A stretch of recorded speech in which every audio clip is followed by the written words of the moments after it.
Seja muito bem-vindo, povo querido, ao programa mais cabuloso do Sertão da Fé, o Cavalgando na Palavra. Aqui, nós não só lemos a Bíblia, mas nós laçamos as verdades nela e jogamos na sua cela.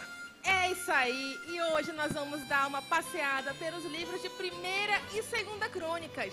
2 livros que o povo gosta de pular, mas que está recheado de pepita de ouro espiritual. E para começar a nossa prosa, você sabia que os 2 livros de crônicas, na verdade, eram apenas um só livro? E na Bíblia hebraica continua desse jeito. Ele só foi dividido em 2 quando foi traduzido para o grego, que é a Septuaginta. E olha só que interessante, lá na Septuaginta o nome crônicas é Paralepomenon. Eita, nomezinho difícil, né? Muito difícil. Mas esse nome significa coisas omitidas. Isso quer dizer que os tradutores gregos acreditavam que eram alguns detalhes esquecidos dos livros de Samuel e Reis. E não é bem assim, não é? E há quem diga que 1ª e 2ª Crônicas é só um repeteco daquilo que já foi dito em Samuel e Reis. Mas isso é mentira da grossa. É muito mais do que isso. É como se fosse uma nova montaria mostrando o mesmo caminho, mas por um ângulo diferente. Crônicas foi escrito na época em que o povo estava retornando lá do cativeiro da Babilônia. Eles estavam sem rei, sem templo direito, sem identidade, como boi desgarrado. E aí o livro de Crônicas chega como uma carta de amor de Deus ao seu povo, mostrando a eles que ainda há uma aliança, que o templo ainda importa e que Davi, o rei fiel, foi um modelo para que eles também voltassem a obedecer.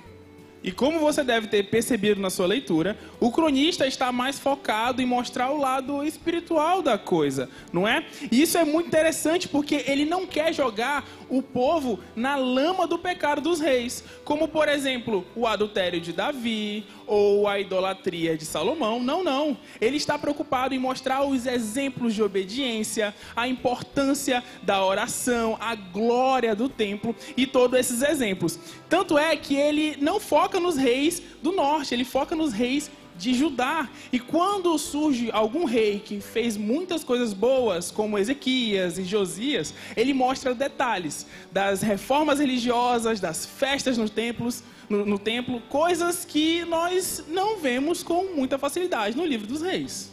Agora me diz se isso não passou na sua cabeça nessa semana. Aquela parte das genealogias lá do começo, precisa mesmo daquilo? Ou se precisa, viu? Aquilo ali é muito mais do que uma lista de nomes. É como se Deus estivesse dizendo: eu conheço cada um, desde Adão até o último homem que regressou do exílio. E mais, mostra que a genealogia do Messias ainda estava viva.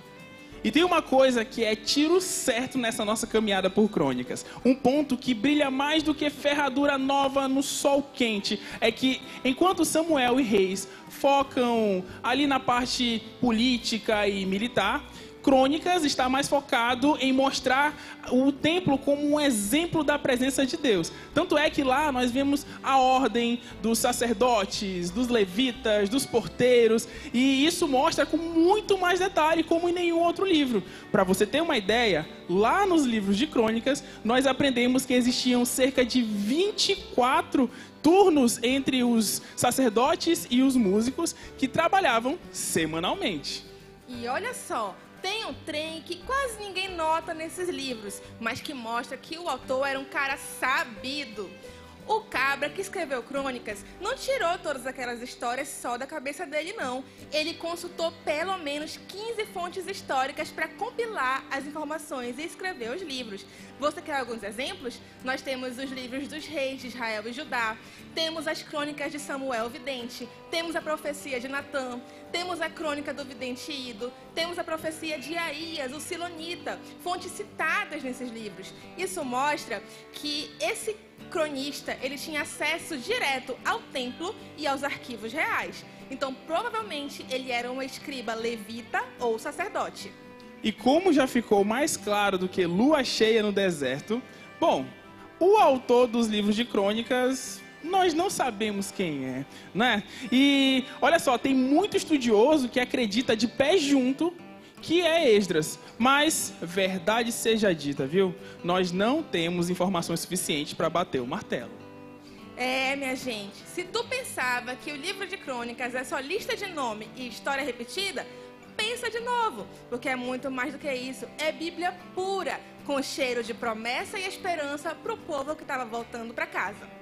É isso aí, povo de Deus no IBGC. Nós vamos por aqui encerrando o Cavalgando na Palavra, mas lembre-se, quem cavalga com a Bíblia aberta nunca se perde no caminho. Até mais!